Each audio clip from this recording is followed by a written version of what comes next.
원장님 고양이 제니예요. 오늘은 해리포터 2권 챕터 1 시작해볼게요. 뿅! Harry Potter and the Chamber of Secrets by J.K. Rowling. Chapter 1 The Worst Birthday. Now for the first time, an argument had broken out over breakfast at number 4 Privet Drive. Mr. Vernon Dursley had been woken in the early hours of the morning by a loud cooking noise from his nephew Harry's room. "Third time this week," he roared across the table. "If you can control that owl, it ought to go." Harry tried yet again to explain. "She's bored," he said. "She's used to flying around outside. If we could let her out at night." "Do I look stupid?" snarled Uncle Vernon, a bit of fried egg dangling from his bushy mustache. "I know what'll happen with that owl let out." He exchanged dark looks with his wife, Petunia. Harry tried to argue back. The words were drowned by long, loud belch from the Dursley son, Dudley. "I want more bacon!" "There's more in the fry pan, sweethearts," said Uncle Petunia, lifting on the messenger. "We must feed you up by the nutty charms." "I don't like the sound of that so firm," said Mrs. Julia. "I never went hungry when I was written," said Uncle Vernon hotly. "Dudley gets enough, don't you, son?" Dudley, who was so large his bottom drooped over the side of the kitchen chair, grinned and turned to Harry. "Pass the frying pan!" "You've forgotten the magic words," said Harry irritably. The effect of simple sentence of the rest of the family was incredible. Dudley gasped and fell off his chair with a crash that shook the whole kitchen. Mrs. Dursley gave a small scream and clapped her hands to her mouth. Mr. Dursley jumped to his feet, vein dropping into the temple. "I meant please," said Harry quickly. "I didn't mean—" "What have I told you?" His uncle spread into the table. "About saying every word in our house? How dare you, Sir Dudley!" roared Uncle Vernon, pounding the table with his feet. I warn you, I will not tolerate mention of your admirability under this roof." Harry stared from his purple-faced uncle to his pale aunt, who was trying to heave Dudley to his feet. "All right," said Harry. "All right." Uncle Vernon sat back down, breathing like a winded rhinoceros, and watching Harry closely out of the corner of his small, sharp eyes. Ever since Harry got up to summer holidays, Uncle Vernon had been training him like a bomb and might go into any moment, because Harry wasn't a normal boy. As a matter of fact, he was as not normal as it's possible to be. Harry Potter was a wizard. A wizard fresh from the first year at Hogwarts School of Witchcraft and Wizardry. If the Dursleys were unhappy to have him back to the holidays, it was nothing to have Harry felt. He missed Hogwarts so much. It was like having a constant stomachache. He could picture his ghosts, his lessons, though perhaps not Snape, the potions master. The post-arriving owl eating banquets in the Great Hall, sleeping in his opposite bag in the Tower dormitory, visiting the gamekeeper Hagrid and his cabin in the grounds to the Forbidden Forest, and especially Quidditch, the most popular sport in the wizarding world. 6 tall goalposts, 4 flying balls, and 14 players on broomsticks.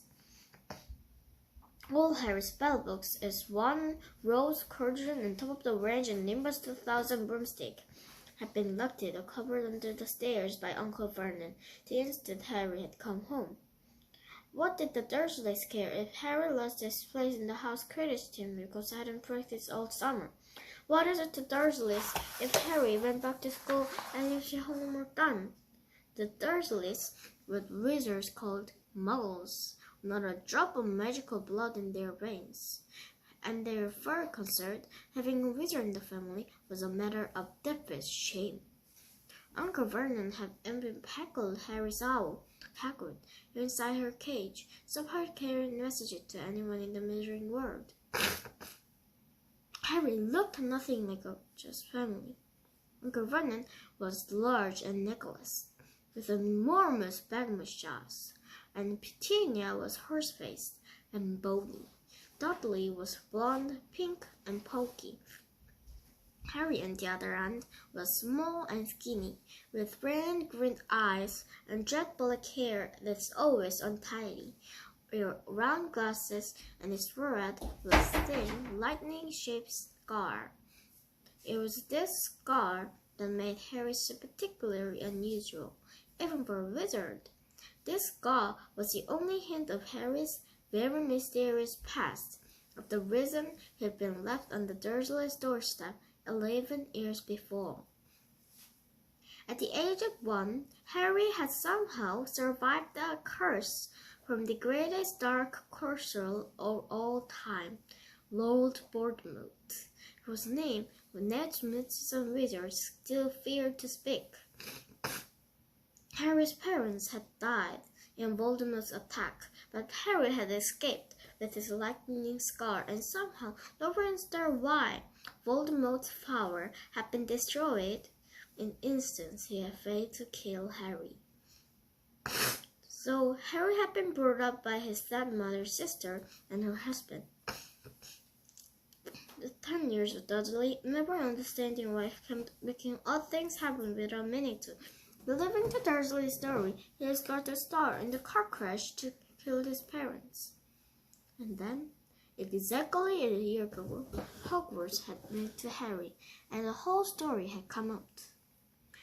Harry's taken out. He and his scar were famous. But now, school years were over, he was back with the Dursleys for the summer, back to being treated like a dog under the rolling something smelly. Dursleys hadn't even remembered that today happened to be Harry's 12th birthday. Of course, he so heavily high, they never gave him the proper present and let him cake. To ignore it completely. Uncle Vernon cleared his throat and putting it and said, "Now, as we all know, today is a very important day." Harry looked up, Harry daring to believe. "This could well be the day I make the biggest deal of my career," said Uncle Vernon. Harry went back to his toast. Of course, he thought birthday. Uncle Vernon was talking about the stupid dinner party. He'd been talking about nothing else for a fortnight. Some rich jeweler and his wife was coming to dinner, and Uncle Vernon was hoping to give a whole order from him. Uncle Vernon's company made drills. "I think we have to run through the schedule at another time," said Uncle Vernon. "We should all be in position at 8 o'clock. Petunia, you will be in the lounge," said Aunt Petunia properly, waiting to welcome the Frishes to our home. Good.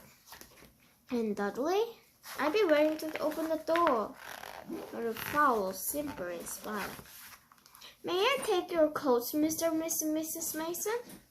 "They'll love him," cried Aunt Petunia rapturously. "Excellent, Dudley." Then he rounded on Harry. "And you?" "I'll be in my bedroom making no noise and pretending I'm not there," said Harry tunelessly. "Exactly," said Uncle Vernon nastily. "I will lead them into the lounge, introduce Petunia, and pour them drinks. And 8:15, and the lunch dinner," said Aunt Petunia. "And Dudley, you say." "May I take you soon to the dining room, Mrs. Mason?" said Beverly, over his fat arm to the invisible woman. "My perfect little gentleman," sniffed Aunt Petunia. "And you," said Uncle Vernon viciously to Harry. "I'll be in my room, making no noise and pretending I'm not there," said Harry doubtfully. "Precisely. And now it's just a grooming of full compliments and dinner. Petunia, any ideas?" Vernon tells me to wonderful golfer, Mr. Mason. Do tell me where the bird dressed, Mrs. Mason. Perfectly. How about we had to write an initial of top area at school, Mr. Mason, but I wrote about you. This was too much for Uncle Petunia and Harry. Aunt Petunia burst into tears and hugged her son, while Harry ducked under the table so they would see him laughing. And you, boy, Harry thought, gave a straight face emerge. I've been vaguely making no noise and pretending I'm not there, he said. Too right you will, said Uncle Vernon fiercely. The missus don't know anything about you, and are going to stay that way. Under is over, you take Mrs. Mason back to the room with coffee, Petunia, and I'll bring the subject around to drills. With any work, the deal signed and sealed before it's time. You should bring the whole all there tomorrow. Harry couldn't feel too excited about this. He didn't think the Dursleys would like it any better than Mallorca and Privet Drive. Right, I'm up to town. We could pick up the potato cricket and Dudley and me. Hey, you! Started at Harry. You stay out of Man's way while he's cleaning. Harry left to the deck door. It was a brilliant sunny day. He crossed the lawn, stepped down on the garden bench, and sang under his breath, Happy birthday to me, happy birthday to me. No cards, no presents, and he would be spending the evening pretending not to exist.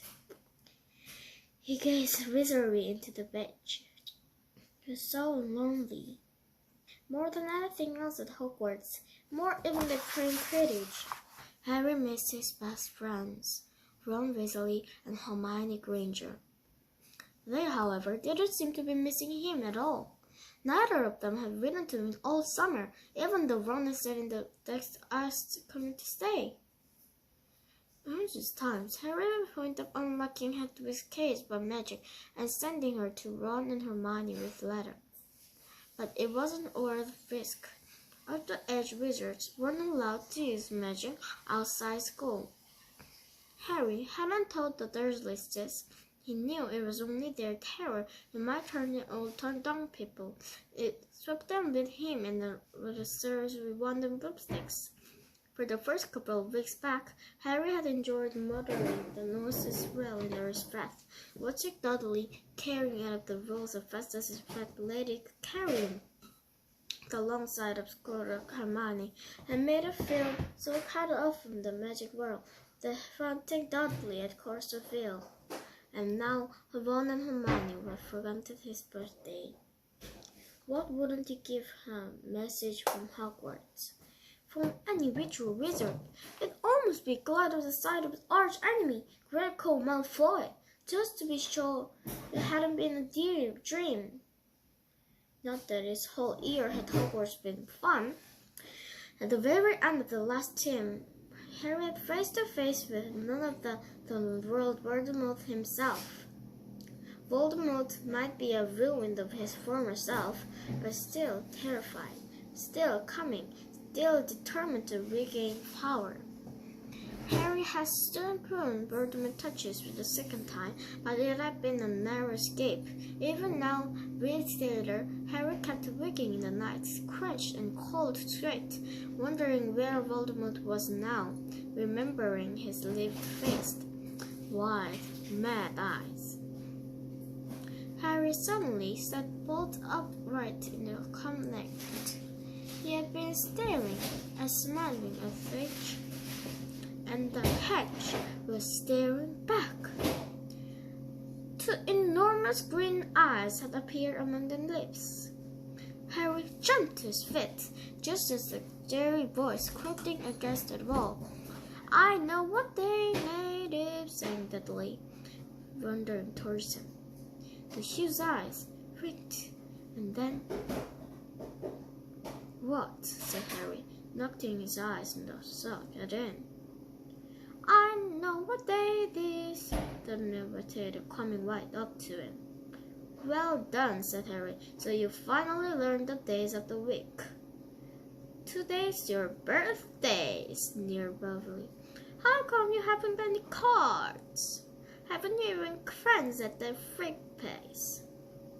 Better not your mom and you talking about my school, said Harry coolly.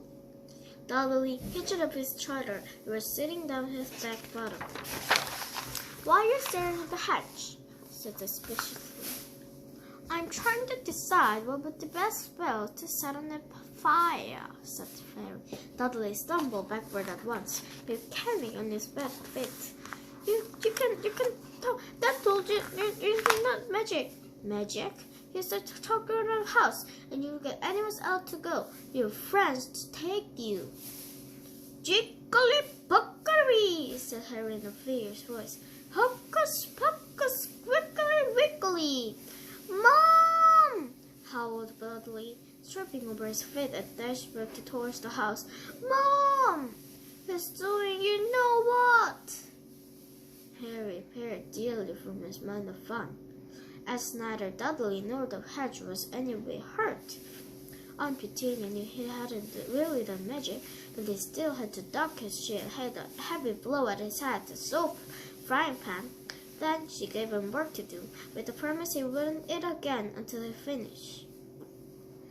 While Dudley whirled around watching and eating ice creams, Harry cleaned the windows, washed the car, moved the lawn, trimmed the flower bed, pruned the water and the bushes, and repicked the garden bench.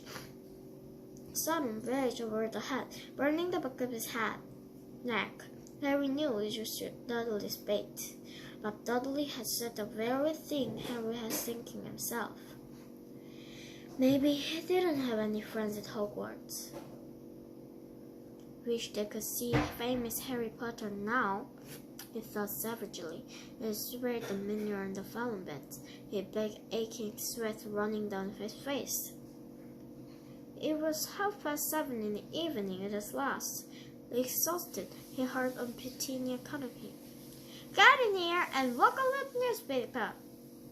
Harry moved gladly to the shade of the gleaming kitchen.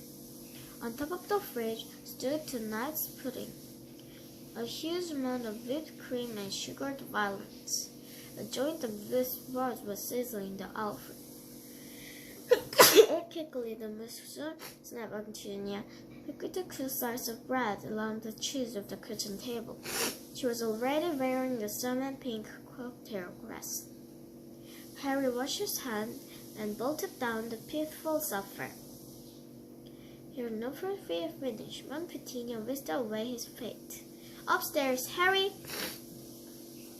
As he passed the living room, Harry caught a glimpse of Uncle Vernon and Dudley had bow ties and dinner jackets. He had only just reached the upstairs landing when the doorbell rang, and Uncle Vernon's furious face appeared from the foot of the stairs. Remember, boy, one sound! Harry crossed to his bedroom on tiptoe, slipped inside, closed the door, and turned the collapse in his bed. The trouble was, there was already something sitting on it. Thank you for listening. Bye-bye.